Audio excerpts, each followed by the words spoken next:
एक बार एक बड़ा ही पैसे वाला सौदागर खाली रेगिस्तान के लंबे सफर पर निकला हुआ था। एक बार वो थककर और गर्मी से परेशान होकर थोड़ी देर आराम करने के लिए किसी घने पेड़ों के नीचे रुक गया। तभी उसने एक पानी का छोटा सा तालाब देखा।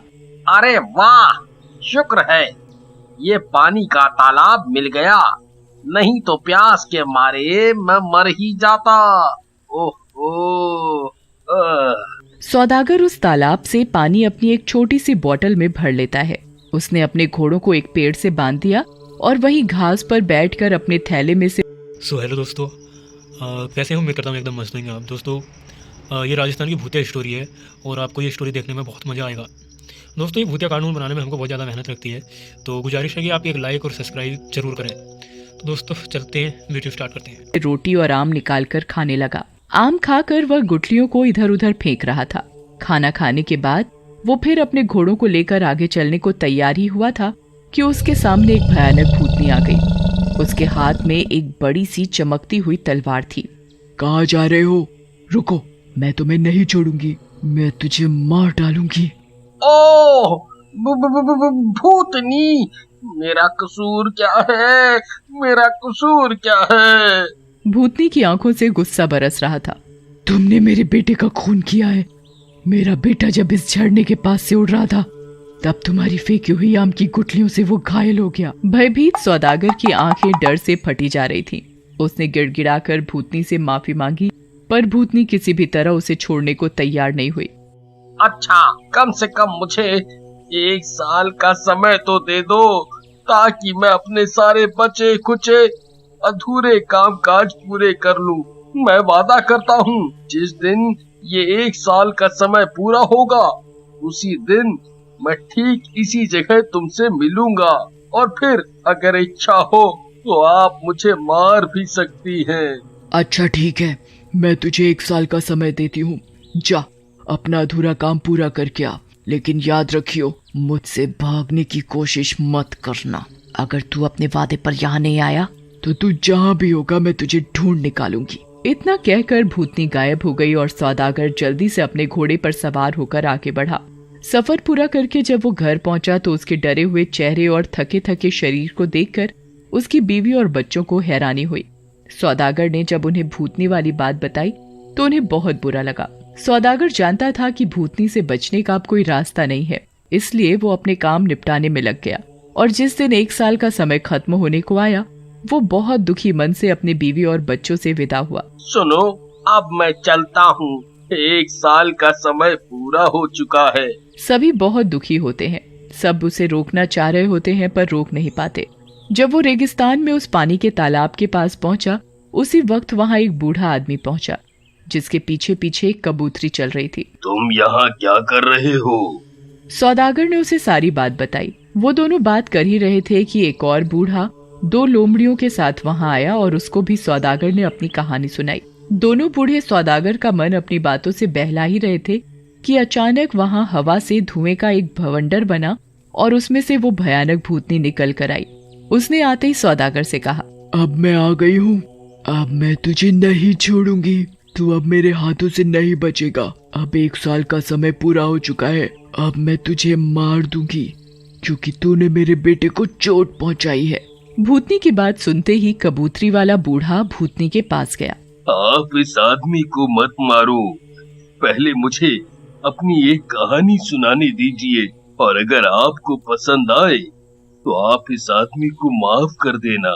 भूतनी को कहानी सुनने का बड़ा शौक था, इसलिए उसने कहानी सुनने के लिए हाँ कर दी। बूढ़े ने अपनी कहानी कहनी शुरू कर दी। हे भूतनी, ये कबूतरी जो आप देख रही हो, वास्तव में ये मेरी पत्नी है। मैंने जब इससे शादी की थी तब ये बड़ी खूबसूरत थी, और हम दोनों ने खुशी खुशी एक दूसरे के साथ कई साल बिता लिए, पर इससे मेरी कोई संतान नहीं हुई। इसलिए मैंने दूसरी शादी कर ली, जिससे मेरा एक लड़का पैदा हुआ। मगर तभी से मेरी पहली पत्नी को मेरी दूसरी पत्नी और मेरे बेटे से जलन होना शुरू हो गई। बहुत साल बीत गए, मेरा बेटा भी बड़ा हो गया और मेरी पहली बीवी ने उन दोनों को मारने का फैसला कर लिया। मगर वो चाहती थी कि इसका पता किसी को ना चल पाए। एक दिन मुझे एक लंबे सफर के लिए निकलना पड़ा और मैं 1 साल तक घर से बाहर रहा। मेरे जाने के बाद मेरी पहली बीवी ने सबसे पहले जादू टोना सीखना शुरू किया और उसने जादू से मेरे बेटे और मेरी दूसरी बीवी को बकरा बना दिया। फिर उन दोनों को मेरे यहाँ काम करने वाले किसानों के मुखिया को बेच दिया। जब मैं सफर से घर आया तो मेरी पहली बीवी ने बताया कि मेरी दूसरी बीवी मर चुकी है और मेरे बेटे का महीनों से कोई अता पता नहीं है। कुछ ही हफ्ते बाद एक बड़ा त्योहार मनाया जा रहा था और इस मौके पर बलि देने के लिए मैं 2 बकरे लाया जो कि मेरा बेटा और मेरी दूसरी बीवी थी। और जब उनको बलि के लिए तैयार किया तो वो बड़े जोरों से चीखने लगे। मुझे देखकर बड़ा आश्चर्य हुआ कि उनकी आंखों से लगातार आंसू बह रहे थे। मुझे उस बेचारी पर जाने क्यों बड़ी दया आ गई और मैंने उनकी बलि नहीं दी। पर मेरी पत्नी गुस्से में आकर मुझे भला बुरा कहने लगी। मैंने उसे खुश करने के लिए फिर छुरा उठाया और उन्हें मारने ही जा रहा था कि एक लड़की मेरे पास आई और उसने बताया कि मेरी बीवी ने उससे जादू सीखकर मेरी दूसरी बीवी और बेटे को बकरा बना दिया।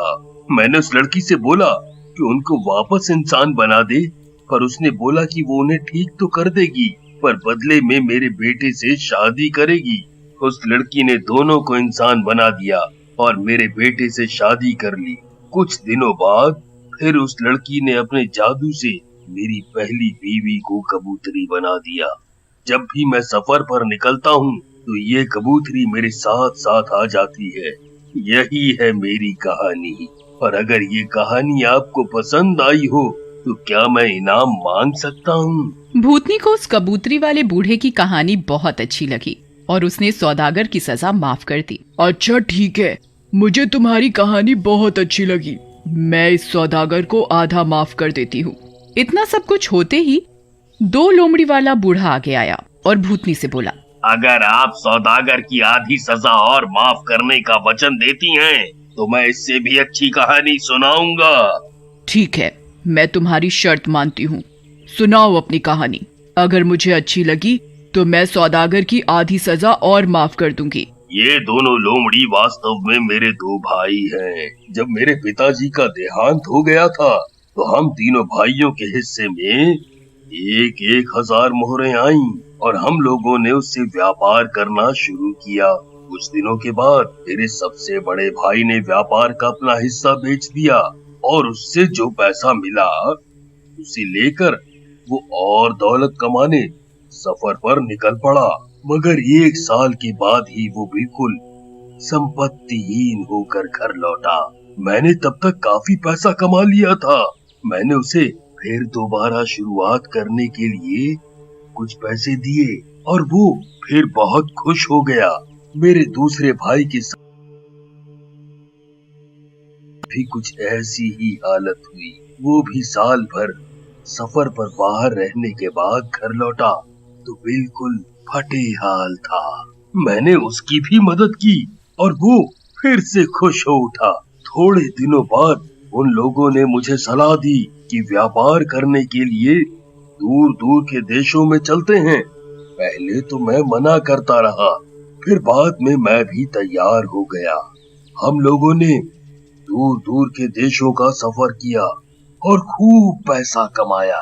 बाहर निकले काफी समय हो चुका था, इसलिए अब हम घर लौटना चाहते थे। पर तभी एक अजीब घटना हुई। एक दिन मैं नदी के किनारे घूम रहा था कि फटे पुराने कपड़ों में एक बड़ी सुंदर लड़की मेरे पास आई और उसने मुझसे शादी करने की इजाजत मांगी। मैंने बहुत सोचा, पर वो इतनी खूबसूरत और नेक लगी कि मैंने उससे शादी कर ली। पर मेरे दोनों भाई मेरी दौलत और मेरे अच्छे नसीब से बड़ा जलते थे। एक रात जब मैं और मेरी पत्नी गहरी नींद में सोए थे, मेरे भाइयों ने मुझे और मेरी बीवी को उठाकर नदी में फेंक दिया। इस तरह वो दोनों मेरी सारी संपत्ति हड़पना चाहते थे। पर मेरी अच्छी किस्मत देखिए कि मेरी बीवी परी निकली। उसने मुझे बचा लिया। मगर वो मेरे भाइयों से इतना नाराज हुई कि उन्हें जान से मार देना चाहती थी। मैंने बड़ी मिन्नतें की कि वो उन्हें जान से न मारे और वो राजी हो गई, मगर उसने अपने जादू से मेरे दोनों भाइयों को लोमड़ी बना दिया और मुझसे कहा कि ये 10 साल तक इसी तरह लोमड़ी बने रहेंगे। जिस दिन 10 साल पूरे होंगे उस दिन मैं उन्हें फिर से इंसान बना दूंगी। और वो अपने मिलने का पता बताकर गायब हो गई। आज अब 10 साल पूरे हो रहे हैं। मैं अपने भाइयों को फिर से इंसानी रूप में लाना चाहता हूँ, इसलिए उस परी को ढूंढता फिर रहा हूँ। हे भूतनी, यही है मेरी कहानी, और अगर आपको ये पसंद आई हो तो मैं निवेदन करता हूँ कि सौदागर की आधी सजा और माफ कर दो। अरे वाह, मुझे तुम्हारा भी किस्सा बहुत पसंद आया। लो, मैंने तुम्हारे कहने पर इस सौदागर की बाकी बची सजा और माफ कर दी। फिर एक धुएं का बवंडर उड़ा और उसमें वो भूतनी गायब हो गई। खुश होकर सौदागर ने दोनों बूढ़ों को सीने से लगा लिया और उनका बहुत शुक्रिया किया। अपनी जिंदगी के बाकी दिन उसने बीवी और बच्चों के साथ बड़े सुख चैन से गुजारे।